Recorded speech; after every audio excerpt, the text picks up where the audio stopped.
மகளிர் உரிமை தொகை, பெண்களுக்கு கட்டணமில்லா பேருந்து, காலை உணவு திட்டம் இதெல்லாம் போன ஆட்சியில முன்னெடுக்கப்பட்ட மிக முக்கியமான திட்டங்கள். ஆனா இந்த திட்டங்கள் வந்து பெரிய தாக்கம் செலுத்தல அப்படின்னு உங்களுடைய கட்டுரைகள்ல குறிப்பிட்டிருந்தீங்க. ஏன்? இல்ல.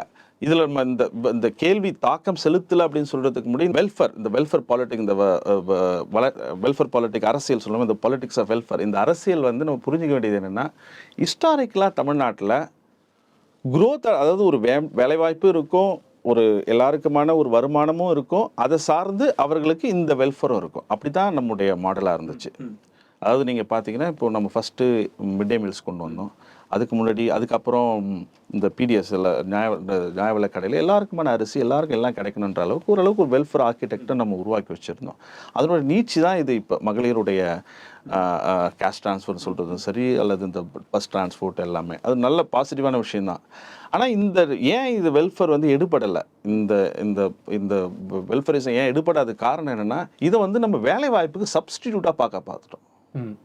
வேலைவாய்ப்புக்கு மாற்றம் அந்த வேலைவாய்ப்புக்கு மாற்றம் நலத்திட்டங்கள் இருக்க முடியாது. வேலைவாய்ப்பை உருவாக்குறதுக்கோ அல்லது அதை வந்து காம்ப்ளிமெண்ட் பண்ணுறதுக்கான நலத்திட்டங்களாக இருக்கலாம். நலத்திட்டங்கள் என்றைக்குமே வேலைவாய்ப்புக்கு மாற்றாக இருக்க முடியாது. தமிழ்நாட்டுடைய பிரச்சனையே இவர்கள் வந்து வெல்ஃபேரை வந்து ஒரு காம்ப்ளிமெண்ட்ரி வெல்ஃபேராக இருந்ததை ஒரு காம்பன்சேட்டரி வெல்ஃபேராக இவங்க மாற்றுறாங்க. அது வந்து எடுபடாது அப்படின்றது தான் என்னுடைய இது. வந்து முன்னாடி நம்ம என்ன நினச்சோம்னா, எல்லாருக்கும் சாப்பாடு கொடுத்தா ஓகே, எல்லாருக்கும் பேசிக் விஷயங்கள் பண்ணி கொடுத்தா ஓகே அப்படின்னு நினச்சோம். ஆனால் இன்றைக்கி இளைஞர்கள் வந்து அது பத்தலை. அவர்கள் நினைக்கிறது வந்து டிக்னிட்டி. என் லைஃப்பில் நான் ஒன்று எதுக்கு டிபெண்டாக இருக்கணும்? I want to be independent. நான் இண்டிபெண்ட்டாக இருக்கணும்னு நினைக்கிறேன். அப்போ நான் இண்டிபெண்ட்டாக இருக்குன்னா எனக்கு என்ன தேவை?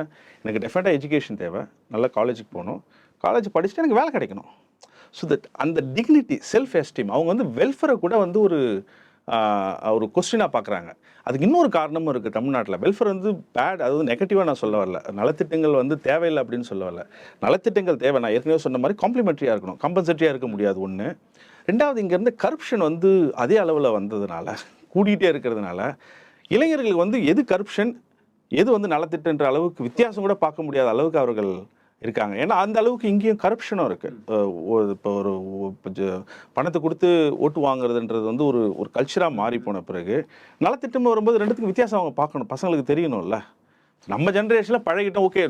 நம்ம என்ன நினைப்போம்னா, நம்ம ஜென்ரேஷனில் இப்போ என்ன நீங்கள் என்ன மதிப்பிட சொன்னீங்கன்னா, ஒரு எக்கனாமிஸ்ட்டாக விட்டுட்டு ஒரு சாதாரண இளைஞனாக நீங்கள் கேட்டிங்கன்னா, ஓகே எனக்கு எல்லாம் இருக்குப்பா, இது பிரச்சனை இருக்குது, பட் இதை தாண்டி நிறைய தமிழ்நாடு பண்ணுறாங்கல்ல, அதனால் எனக்கு வந்து அது இந்த கரப்ஷன்ன்றது பெரிய நம்மளுடைய பேரண்ட்ஸுக்கு அது முந்தைய தலைமுறைக்கு அது பெரிய இஷ்யூவாக தெரியல. ஆனால் இன்னைக்கு இளைஞர்கள் வந்து அவன் வந்து ஒரு ரெஸ்பெக்ட் எதிர்பார்க்குறான். ஒரு அவனுடைய லைஃப்பில் என்ன நடக்குது, அவன் காலேஜ் போகிறான் அல்லது வெளியில் ஹாஸ்பிட்டலோ அல்லது கவர்மெண்ட் ஆஃபீஸ் ஆகும்போது அங்கே வந்து ஏதாவது கரப்ஷனோ ஒரு நெப்போட்டிசமோ ஒரு கவர்னன்ஸில் இருக்க பிரச்சனையோ அது வந்து அவனுக்கு வந்து ஒரு கொஸ்டின் ஆஃப் டிக்னிட்டி.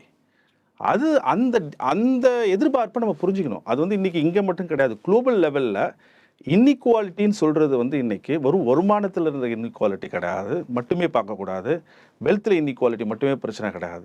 டிக்னிட்டி, எல்லாருக்கும் ஒரு செல்ஃப் எஸ்டீம் வேணும். அவன் நம்ம ஒழுங்காக நடத்தணும். நம்முடைய அரசாங்கமோ அரசு அலுவலர்களோ போலீஸோ அல்லது உரையாடல்கள்லே. ஸோ அந்த சுயமரியாதைன்னு சொல்கிறது ஒரு முந்தைய தலைமுறையுடைய சுயமரியாதை பிரச்சனைகள் வேற, இந்த தலைமுறையுடைய சுயமரியாதை பிரச்சனைகள்